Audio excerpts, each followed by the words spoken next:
here we go. Spawning in the bottom left hand corner of Star Child, we have the South Korean Zerg player, the Blue Zerg. Whew. It is Dark. And spawning in the top right hand corner, we have the South Korean Protoss player, the Red Protoss. It is Creator. Here we go, and welcome one and all to Star Child, one of the larger maps in the map pool. Again, just for those that are maybe curious, they're like, hold on, Star Child? The hell's that? It's a map app. It's so the KSL, alongside many other tournaments, tournaments like the Pickasaur Monday, tournaments like the Monday Night Weeklies, alongside the Hub Cup, and our tournaments as well, a lot of the tournament organizers have come together and have come to consensus that we don't want the old maps. We don't want Abyssal Reef, Neon Violet Square, and King's Cove. The old maps are outdated when it comes to how they're made and their features as well. Specifically, those three maps are very large. They're very large, and they do favor turtle play. Even though one of the goals of the latest patch was to try to disincentivize turtle play, at least by ESL, the map pool kind of works against that. So as a result, for tournaments that I just mentioned, they have since removed those older maps and they have added some TLMC maps instead. Maps like this, maps like Star Child. So that's why in the KSL and in other open cups, you will not see Abyssal Reef, Neon Violet Square, or King's Cove. For now, Hatchgas Pool standard opener out of Dark. Likewise, Creator settling into his own standard opener as well. And welcome all to Star Child. Star Child, when it comes to the three new maps that are replacing the older three maps, this is the largest one. It's a very large map in the map pool. Likewise, a lot of different attack paths as well. There are some locations which are more defendable, like here, with these rocks, with these ramps, but there are other locations which are more vulnerable as well. So we'll see how our players do approach this. Personally, I do appreciate the aesthetic and the features of Star Child. It's not as one note or cut and dry as like Abyssal Reef, for example, or Neon Violet Square. And I appreciate that, hey, this is a best of three, and both Dark and Creator are willing to play on it as well. So even though, like, I feel like traditionally, if you try to introduce like maps that aren't a part of the ladder, then players, they just avoid them. But no, here, even in a shorter format like this, we have our players embracing them. So we do appreciate it. From here, it is going to be a Stargate in the main, so Stargate opener out of a Creator. Meanwhile, Dark going for the initial hatch gas pull into a third. Link speed is on the way, pulls out of gas. So far, we're settling in. And again, because it's a larger map, this typically does favor more macro play, but we'll see if that's the case. See if that is the case.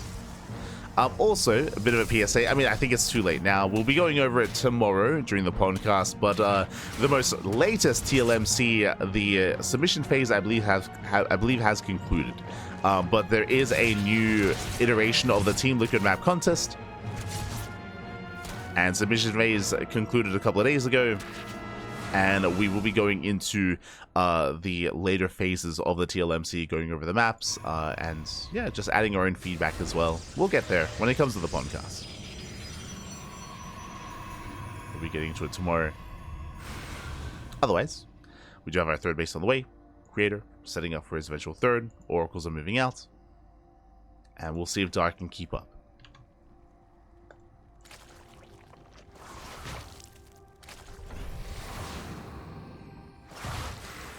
We go. This Creator, he does poke in.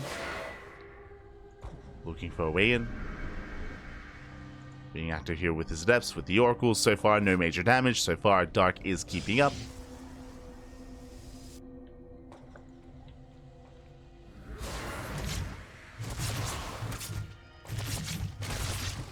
Creator, he threatens a dive. Oh! Threaten. No major damage yet. Dark is going to be going for a 4:30 lair timing. Interesting. So it's going to be going lair first. This can go in a couple of different ways. This can be for links into Hydras. This could be something a little bit more nefarious here. We could be seeing Overlord speed, and then we could be going towards some Drop Lord play, even into Nidus play. But as we can see here, extra gases are being taken, getting up to 3 gases here. I'm curious if we are going to be going into Ling Hydra or into something more aggressive instead. We're droning. We're droning up. Should be more macro based. So Lings into Hydras into further tech from there. Meanwhile, Creator going for his own follow-up tech. Twilight Counts on Forge into +1 on Blink. Standard follow-up here by Creator. And he wasn't really able to achieve too much across the map. The Oracles and Adepts, they got like some damage done when it came to the creep, but oh my god. The Oracle barely does escape, taking a lot of damage. Dark holds. And Dark is droning. Dark, he's droning up, he's saturating bases, taking more gases, and with all these gases, with all this droning, we should be working towards not just Hydras, but towards Hive Tech as well. As there is that Hydra death. So we are embracing a longer game state. Likewise, Creator will have the opportunity to be aggressive himself once he gets into Blink. Until then, he's stuck at home. And we're settling in. Lings are being active. Creator, likewise, he does push towards the left-hand side. Looking to deny the 4th base. We'll see if he can. We go.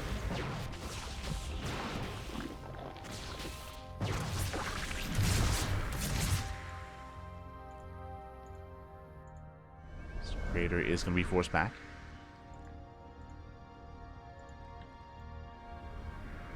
So we'll have a bit of a lull here.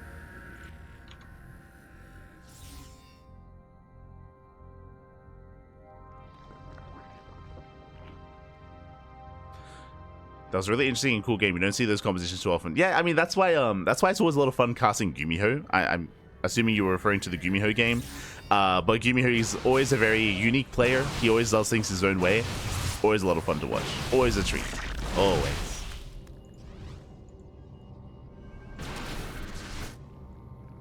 As a Creator, he does deny the expansion. Now, thankfully, Dark did double expand, so he already has a 4th, but the 5th is denied. Creator taking up, working towards a Bay, not Storm, working towards Colossus instead. This is a little bit more old school, as you can imagine. I mean, we bring this up whenever we can, but in the latest patch, because of the change to the NG overcharge and because of the added benefit that High Templar received from that change, we often do see Storm. We see, Gateway Army into Storm instead, then into Skytoss. Creator playing old school, going into a second robo into mass Colossus production instead. This is very old school. I say very old school. This is like 2023. It's like 2023 meta of PvZ. Ling Hydra diving on the main army though. And the Colossus, they're still building up. Creator getting caught out. Lings, they coming for the surround. Thankfully there is Blink. Does Blink away. Dark rallying in. Knocking down that front door. Lings, they flood into the main. Colossus does arrive. Elastic gets surrounded. Oh, no shield battery. No shield battery position. The Colossus, it looks like it barely will hold its own. Whew. Does hold, does survive. Hydra trading with Stalkers. More Lings coming in. The Colossus is still very low. But Creator holds. Whew. Creator, he does barely hold on. Dark being forced back. He's going to be forced back, and now he's taking. Hive is halfway done. The Lurker Den did just begin, so Dark is working towards Hydra Lurker Viper. Creator, he survives. He can now take another base. 4th base is on the way, and now he can afford to max out with a ground-based army. Now, typically, this does lead into a kind of 4 Colossus +2 timing. You can see +2 is on the horizon, and we're already at 2, soon to be 3, potentially more Colossus from there. This is a style that players like Creator and Showtime were very fond of a couple of years ago. And from here, Creator, he has to make a choice. Does he either commit and push out with his upgrades with his 3 Colossus, or does he macro, does he tech? Does he take into Skytoss? But now he's pushing. Oracles towards the right, main army towards the left. He wants that 5th. Ooh, his Oracles, they take a lot of hits. One of the Oracles does survive. Not quite worth it here for Creator. At the same time, getting caught out. Oh, a bit of a miss rally. Colossus goes down. Massive pickup. And Dark, he's setting up for a surround. Trying to come in from behind. Brutal Stasis. Stasis does go off. There's the recall. Yeah, Creator, he notices. Does spot the army. Gets the hell out of there. Otherwise, he would have lost everything. Thankfully, does escape. Does escape with 2 Colossus. Disruptive production has begun. Still committed to ground toss. No Fleet Beacon yet. No Sky Toss.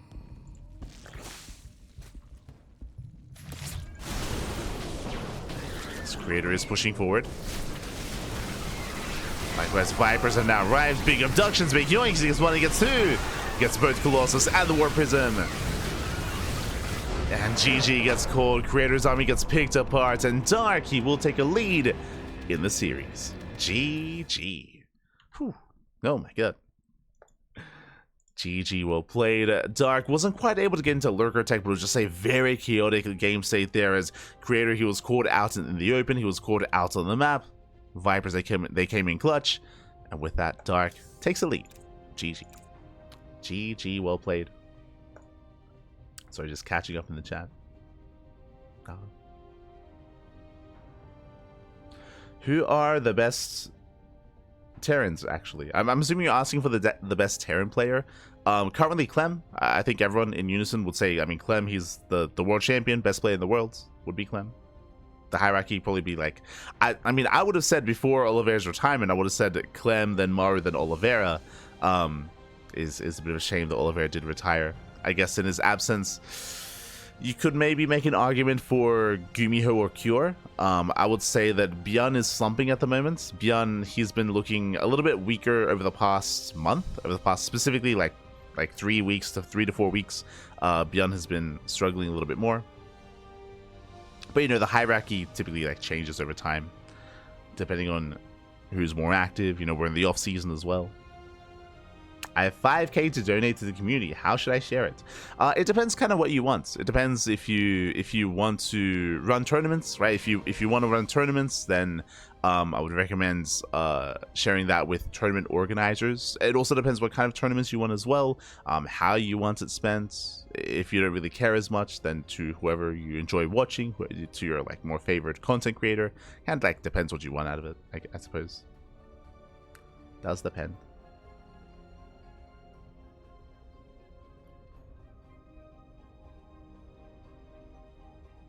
Go. Oh, the community. True.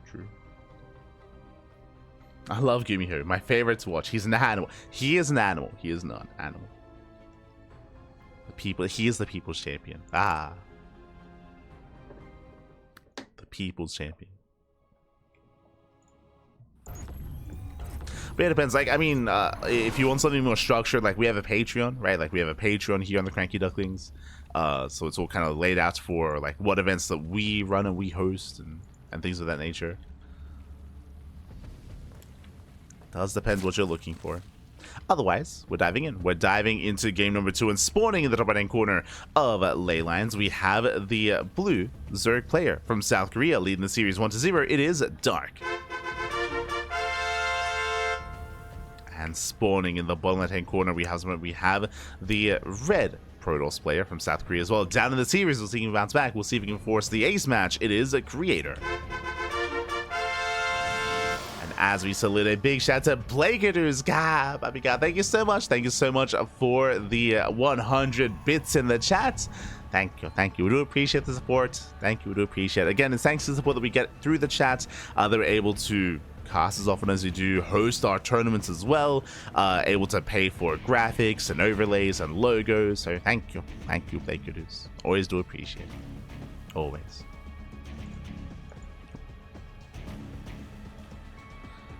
So we are settling in.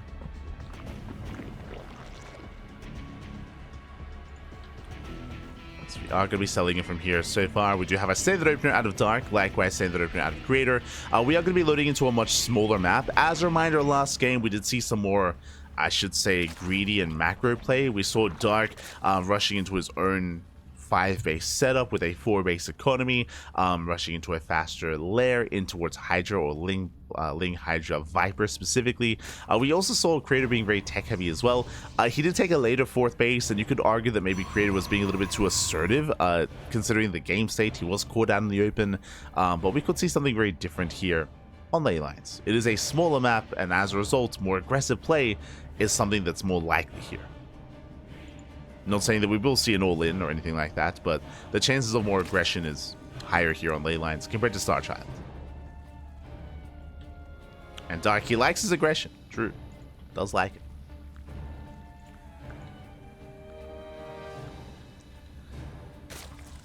For now, getting to our take of choice. Pylon is placed, getting ready for the Stargate. And likewise, Dark, he does pull out of gas. Pulls out of gas. Link speed is on the way. Ooh, and I assumed it was going to be a Stargate, but no, never mind. It's going to be a Twilight Council opener. Interesting. You have my attention. Now, if this was any other player, I would be like, okay, so this could be Glaive Adepts, could be a Glaive Adept opener into a third base. This could be a DT-based opener instead. But something that Creator has been mixing in a little bit here is a more European-centric build, which is 3-gate Glaives into a third. Actually, a faster third base, but that is not the case here because we have a Robo, and so far we're staying in gas. Staying in gas, going for the Robo follow-up. This does look like a Dark Shrine. It looks like DTs, but we'll keep an eye on Creator. Keep an eye on him as he is walling up. Back at home, Dark just droning, saturating it. There it is. There's a Dark Shrine. If Creator had pulled out of gas, if he had pulled out and had 4 mining gas instead of 6, it would be Glaives. Alas, because he stayed in, DTs. Likewise, the Robo was also a tell. Robo was also a tell. Now, this is not an all-in. This is a way to get economic damage early on. This is also a way to gain map control. The reason for this, one, of course, DTs, they can threaten the mineral lines, but after detection gets thrown down, the Dark Templar can morph into Archons, and then you can go into Archon drops and try to maintain control of the map, hunt down Overlords, deny creep, fight with Queens, and even get into mineral lines as well. And as all that's happening, ideally, the Protoss player expands. Expands and gets their third.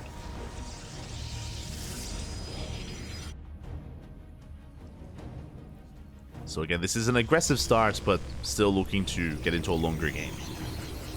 Meanwhile, Dark is scouting, is checking, will get eyes on the lack of third. That is a big tell. As a response, Roachborn. So it's going to be a 4-minute Roachborn out of Dark, a very safe play from the Zerg player. Spore in the main. No Spore anywhere else yet, but the main base is secure. Lings are amassing. Queens are moving forward. Likewise, Dark has decent SimCity to work with. There we go. Second Spore is on the way. This Spore should cover the entrance towards the natural and also partly the third. And here come the Dark Templar. DTs, they have arrived. They're making their way over. Oh, you could argue Spores. Oh, does reposition. Nicely done. Spore moves forward. Lings, they collapse in. And they force us. Oh my god, the Prism! Jeez. Prism takes a lot of damage. Does get away. Whew. And from here, Creator, he can now morph in the Zarkons, but because the Prism took so much damage here, now there's less drop potential. There's less drop potential to actually threaten the mineral lines. The Prism is very vulnerable, and likewise, so are the Archons as a result. So Creator's moving in.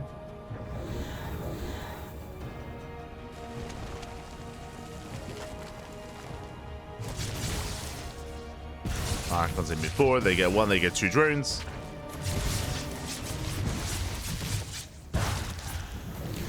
So keeping up.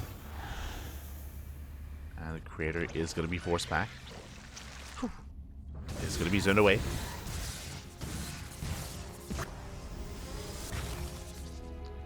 Likewise, Creator getting to charge into +1. And so far, at least he has kept this army alive, and he's going to be able to clear up all this creep. Tumors are going down. I'm building up Immortals back at home. Immortals into +1 into charge as well. So far, so good. And Dark, he's not really being too aggressive here. Like, he's being active with these Lings, but behind this, just droning. He's just droning up, just trying to maintain his economy. Saturating his bases, taking into a Hydroden. A little more mid-game oriented.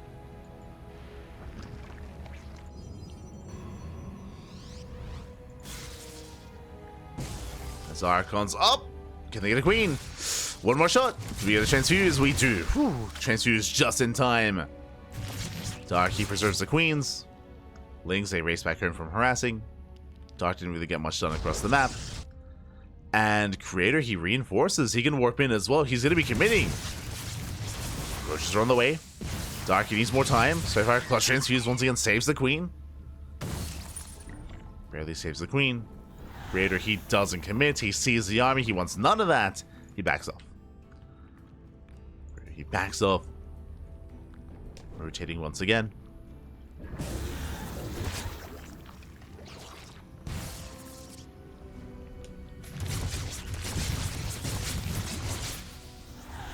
Still maintaining himself. Once again does reinforce, this time with everything he has. Immortals included. There'll be some units to defend back at home. Dark, ooh, brutal supply block. 6 overlords on the way. Now is not the time. Now is not the time for a supply block. Creator pushing in. Dark, he has the concave. He has a massive arc.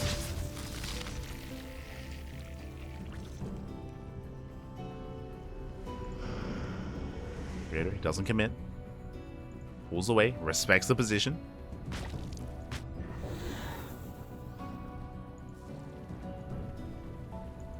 Does pull back.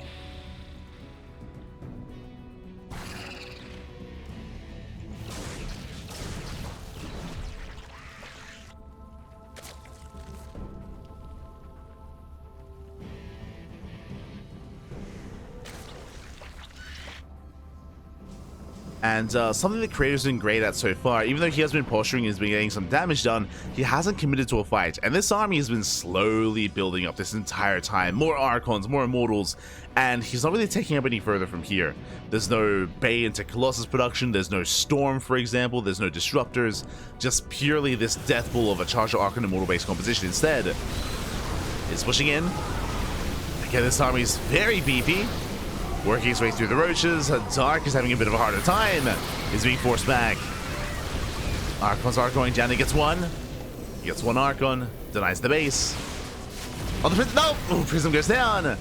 Yeah, a bit of miscontrol there from Creator. He overextends. Now we can't reinforce on the front lines. At the same time, Dark rallying in. Building a more Roach Hydra. Roach Hydra is building up. He has no lurkers. Without lurkers, it is going to be a tough hold.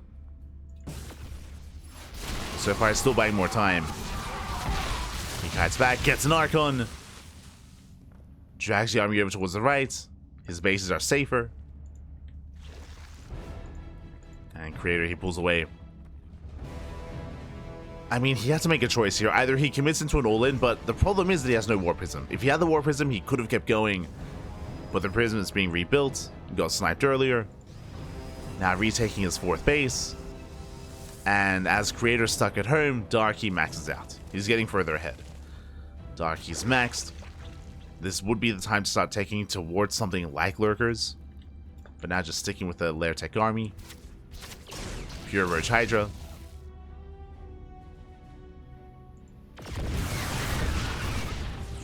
Once again running into this. So it's terrifying. And Dark, he knows that he has to be proactive. He has to engage ahead of time. Doesn't want to let this army max out. And he will get one Archon. One Archon goes down, a nice concave. Forces back Creator once again, getting on top of the expansion. Creator bleeding out a couple of probes, a couple of zealots. Back at home, we do have DTs popping off. Oh my god, 16 drones going down. DT's the main in the natural. Workers are falling. Finally being cleaned up. The Creator gets a mineral line. Does get a mineral line. What's scary here, this happens quite often with Dark, is that Dark, he lost a mineral line and he's still making more units. He's not droning. So his bank is going to be a little bit lackluster here. He will have a massive army, that is true. But that might hurt him in the end. Dark coming in from multiple angles, coming in for an attempted surround. Remember, there is no splash damage. Despite that, the Immortals, they hold their own. Still an open engage here for Creator. Roach Hydra pushing in. Heads towards the mineral line. Archons are going down. But he's out of roaches. He has to back off. Does have to retreat. Better trades for Creator. Does trade well. And this is what I was worried about. Dark, he just remaxed, and he's out of money. he's out of money. He's only on 55 drones. Now he's redroning. And Dark doesn't really have too much sustain here. I mean, neither does Creator, true. Creator, he lost the 4th twice. And is still stuck on 3 bases, and that might just be enough for Dark. Just deny the 4th base over and over and over again. Creator's moving in. He's got 8 Immortals. That's a lot of Immortals. Now Dark is taking for Sage Blitz on the way, but it's a very late pit. It's very late tech. Creator is forcing his way through. And I'm not so sure Dark can engage here. Not against this many Immortals and Archons. Yeah, the soup does lie. With Creator, he has a more efficient army. Hydras are coming in from behind, though. He's coming in for the surround. The Prism does fall, but the Warping completes. Expansions go down. Mineral Land as well. We're running out of Archons. We're running out of that buffer. There's 1 Archon left. Lings, they flood in, and Lings are all that Dark needs. He comes in for the surround. There's no support. The Immortals are on their own. They're on their own. They get shut down, and Dark, he holds. He shuts down the entire army. Cleans it up. Did lose a base. Did lose a mineral line, but GG gets called. There's nothing left, and Dark, he will take the series 2-0. Whew. GG. GG, well played, Dark. He will claim the series. Creator, he was fighting well, he was trading well, that is true. Dark didn't really have much of a bank, but something that was really hurting Creator there is his lack of support for those Immortals. He was running out of Archons. If he had something like Storm, for example, that would have been ideal against the Ling Hydra army, whether it's more Storms or whether it's, you know, just having a 4th base to actually afford something like an Archon Zealot composition to support the army. One or the other. Alas, he had neither. He had either no splash damage or no 4th base. So Creator was all in. He was all in. There was no 4th base. There was no greater economy behind it. It was all or nothing. And again, he was fighting well, but ran out of steam. Did run out of steam. GG, well played. Whew. Dark, he does take the game, does take the series, and Dark will advance on into the semi-finals. And the question becomes, who will face off against Dark in those semis? We're here to find out. We're here to find out. We have one final match here in the quarterfinals before we get into the semis. We have another ZvP, but a very different kind of ZvP. We're going to be featuring Shin and Classic. Let's go.